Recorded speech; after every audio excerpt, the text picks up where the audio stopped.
देखिए, इजराइल ने गाजा में भी हमले और ज्यादा तेज कर दिए हैं। इजराइल गाजा में हर उस ठिकाने को अपना निशाना बना रहा है जहां हमास का कमांडर याह्या सिनवार छिपा हो सकता है। हालांकि ये कोई नहीं जानता कि सिनवार कहां मौजूद है, वो किस हाल में है, वो जिंदा भी है या फिर मर चुका है। लेकिन इजराइल के लिए अब सिनवार बहुत बड़ी पहेली बन चुका है यकीनन।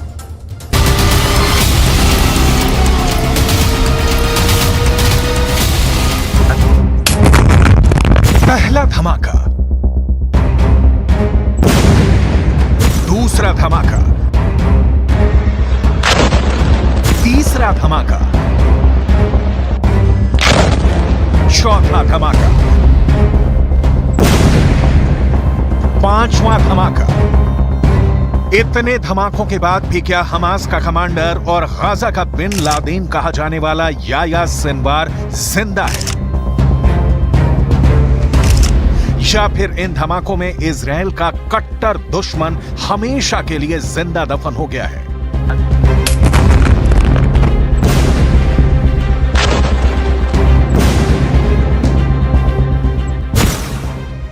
हमास का कमांडर याह्या सिनवार कहां है, कैसा है, किस हाल में है, ये फिलहाल कोई नहीं जानता।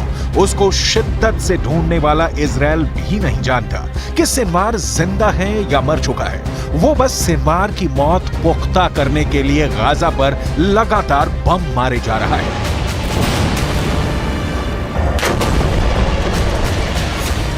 पूरी दुनिया जानती है कि सिनवार इस वक्त गाजा में ही है। अगर वो जिंदा है तो वो कहीं छुपा हुआ है।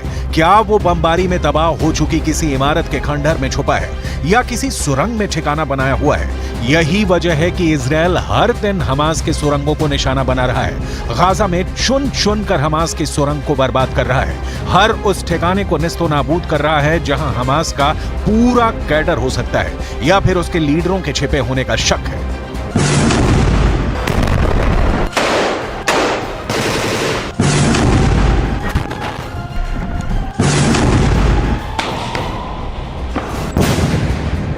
एयर स्ट्राइक, टैंक से बमबारी, सुरंग में घुसकर हमास के लड़ाकों के खिलाफ ऑपरेशन।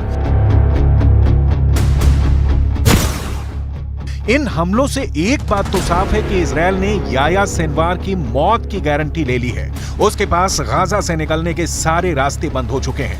यह नेतन्याहू की कसम है कि सिनवार या तो मारा जाएगा या फिर सरेंडर करेगा, लेकिन गाजा से बचकर नहीं जा पाएगा। यह सेंट्रल गाजा की तस्वीर है। यहां इजराइल की सेना ने हमास की एक और सुरंग पर धावा बोल दिया है। करीब 100 मीटर लंबी इस सुरंग में हमास के लड़ाकों ने जंग का पूरा इंतजाम किया हुआ है। युद्ध लड़ने के लिए साजो सामान तैयार है। यहां से मोर्टार बरामद हुए, ग्रेनेड भी मिले। इजराइल की सेना पर अटैक करने के लिए आरपीजी रॉकेट का जखीरा भी मिला। साथ ही वो सामान मिला जिसके सहारे हमास के रॉकेट की रेंज बढ़ाई जा सके, वो लंबी दूरी तक इजराइल की सेना पर हमला कर सके। इजराइल की बहुत ही खतरनाक माने जाने वाली 179th ब्रिगेड ने इस ऑपरेशन को अंजाम दिया।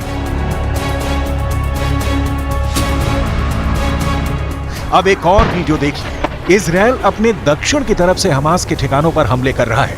एक के बाद एक टैंक से फायर किया जा रहा है। सेना की गाड़ियां हमास के ठिकानों और उसके एंटी टैंक दस्तों को तलाश कर रही हैं, क्योंकि इसी ने इजराइल की नाक में दम कर रखा है। देखा जाए तो इजराइल ने हमास के हर लीडर, फिर चाहे वो याह्या सिनवार हो, इस्माइल हानिया हो या खालिद मेशाल, सभी को हमेशा के लिए खत्म कर देना चाहता है। इसमें याह्या सिनवार जिंदा है या मर चुका है पक्का नहीं मालूम। हानिया और खालिद मेशाल भी खौफ में है, जबकि हमास के नंबर 2 सालेह अल अरूरी को इजराइल खत्म कर चुका है।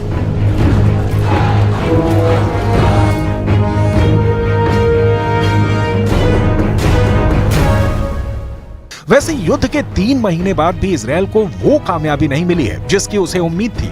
यही इजराइल की सबसे बड़ी मुश्किल भी है, क्योंकि जितना ज्यादा वक्त हमास के थिंक टैंक को मारने या पकड़ने में लगेगा, युद्ध उतना ज्यादा खिंचता चला जाएगा। और युद्ध जितना लंबा खिंचेगा, इजराइल को ना सिर्फ आर्थिक मोर्चे पर उतना नुकसान होगा, बल्कि उसकी सेना की साख भी गिरती जाएगी, जो अभी तक इस युद्ध के बड़े टारगेट हासिल नहीं कर पाई है। जबकि उसकी बमबारी में करीब 23,000 लोगों की मौत हो चुकी है।